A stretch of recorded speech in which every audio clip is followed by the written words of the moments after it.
అధ్యక్ష, మనం చేయని అప్పును మనం చేసినట్టుగా, తాను చేయని అభివృద్ధిని తానే చేసినట్టుగా మాట్లాడడం నిజంగా ఎంత మటుకు ధర్మం అని చెప్పి కూడా ఈ సందర్భంగా ఈ సభ ద్వారా నేను అడుగుతాను అధ్యక్ష. అధ్యక్ష,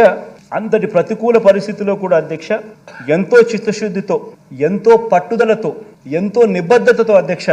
రాష్ట్రంలో రైతన్నలకు, రాష్ట్రంలో పిల్లలకు, రాష్ట్రంలో అక్క చెల్లెమ్మలకు, రాష్ట్రంలో అవ్వాతాతలకు, రాష్ట్రంలోని సామాజిక వర్గాల సంక్షేమం కోసం అడుగులు ఏ రకంగా ముందుకు వేశామో ఈ 5 సంవత్సరాల మన పరిపాలనే ఒక నిదర్శనంగా హిస్టరీ విల్ ఆల్వేస్ రిమెంబర్ అని చెప్పి కూడా ఈ సందర్భంగా నేను చెప్తాను.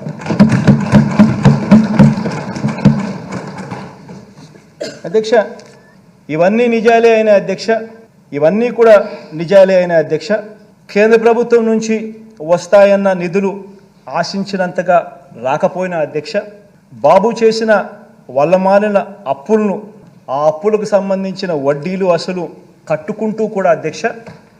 మరో వంక కోవిడ్ కారణంగా దాదాపు 2 ఆర్థిక సంవత్సరాలు పూర్తిగా ఆదాయాలు తగ్గి ఖర్చులు పెరిగిన పరిస్థితులు ఉన్నప్పటికీ అధ్యక్ష ఏ కారణము చూపించలేదు.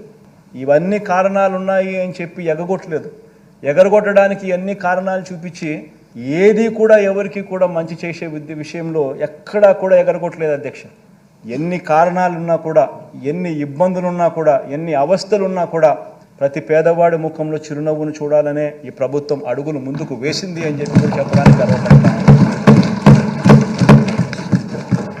ఇచ్చిన ప్రతి మాట అధ్యక్ష నిలబెట్టుకుంటూ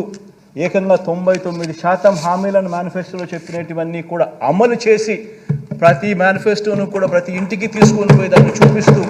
ఈరోజు ఆశీస్సులు అందుకుంటా ఉన్న ప్రభుత్వం మనది మాత్రమే అని చెప్పడానికి కూడా గర్వపడతాను అధ్యక్ష.